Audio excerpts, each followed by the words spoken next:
Omnisphere and Trillion offer several options for managing your memory resources. 64-bit compatibility for Mac and Windows, sample file server, and sample thinning. Although the following features will be demonstrated in Omnisphere, they also apply to Trillion. Spectrasonic's entire product line is 64-bit cross-platform.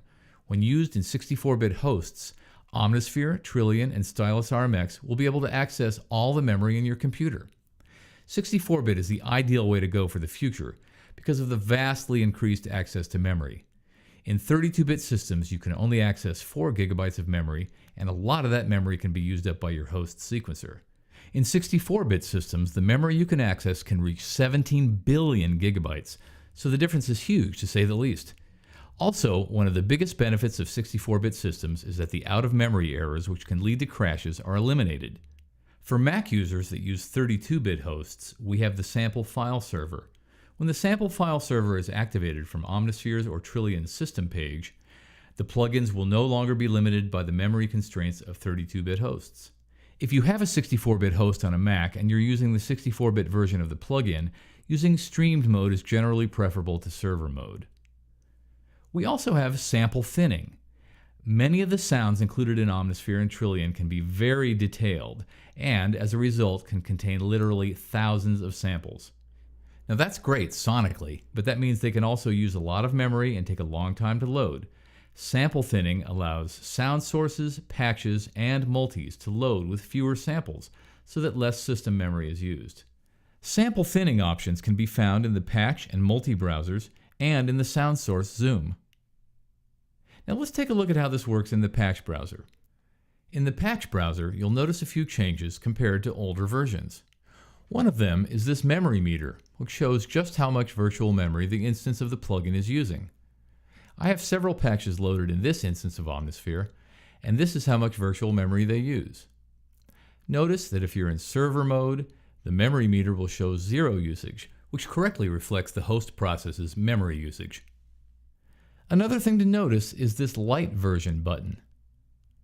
Enabling the light version button allows you to reduce or thin the number of samples that are loaded with each patch. And this is very useful for quick loading and auditioning sounds. As soon as I enable it, this Trillion acoustic bass patch, which is really quite large, will be reloaded using fewer samples. Keep an eye on how the memory meter is affected. Pretty cool, huh?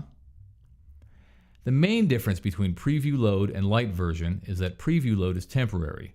It will work only while browsing, and the full sample set is loaded when you exit the browser. Light version stays selected after closing the browser. Using the light version can have an impact on the sound because it's loading fewer samples. The main idea behind the light version is to be able to load smaller versions of the sound that load faster while still retaining as much of the original character of the sound as possible. That's why we provided several options in the light version options zoom, which can be accessed by clicking on this magnifying glass. In addition to a linear memory meter, which mirrors the circular one in the browser, you can see the 4 types of sample thinning available. Many sound sources, especially Trillion's, use a large number of round-robin samples per zone. You can control how many to load from this menu. The default light version setting is to load no round-robin samples at all, which greatly reduces the size of the sound. Sound sources can have a large number of velocity layers, and from this menu you can control how to load them. You can load every other layer, every third, fourth, single velocity, or you can select to load layers above or below a specific velocity value. The default light version setting is to load all velocity layers above 65, which means that it's basically loading the most frequently played velocity layers, saving quite a bit of memory and having little impact on the sound.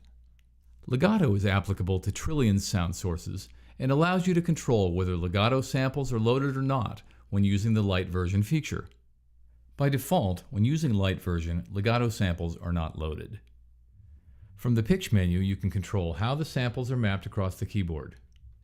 The default light version setting is to load minor thirds from C, but you can select a different interval or even a scale-based mapping, such as only loading the samples in the D major scale. You can also limit the samples to be loaded across the keyboard by using the training feature. This allows you to load only the samples used during a performance. Let's suppose you're working on a really simple bass track that just uses these few notes. Since you're just using these 6 notes, you probably don't really want to load the full version of this patch. It's over 2 gigs in size, uses a lot of memory, and takes a lot of time to load. So what you can do using trained pitch thinning is to train Omnisphere to just load the samples used in these notes. Let's remove any thinning first, so the full patch is loaded. I'm going to select no limit on round robins, no limit on velocities, no limit on legato, and the same for pitch. If you look here, you can see just how the memory meter reflects the change. Now I'm going to click on Begin Training, and I'm going to play those notes again. When I click on Finish Training, the patch will be automatically reloaded just using the samples I need for my track. Check out the impact this has on the memory meter. It's a pretty substantial change. You can see how the pitch thinning menu now reads Use Trained Notes. So you see that pitch thinning, and especially trained pitch thinning, can greatly speed up load times and reduce memory usage. So make sure you check them out. If Keep Light Version Selected is on, it remembers that you want thinning for all the patches you select during the remainder of the session, or until you turn it off. If it is off, then the thinning will be applied only to the current patch, and later patches will not be thinned. The same light version options are also available in the multi-browser, so you can apply thinning to entire multis. Sample thinning can be applied directly to sound sources by accessing the sound source zoom. You can see that the same sample thinning options are available at the sound source level. If the light version of the patch is already loaded, like in this case, these settings will mirror the ones in the browser. Applying sample thinning at the sound source level allows you to tweak each layer of a patch independently. If at any point you want to save a version of a patch or a multi that has been thinned, you can do it from the utility menu. Also, if you save a song in the host while thinning is enabled, the thinning will be remembered and used when you reload the song. Memory management is a very important aspect of today's music production with virtual instruments. Omnisphere and Trillion offer several features that can be adapted to streamline your workflow.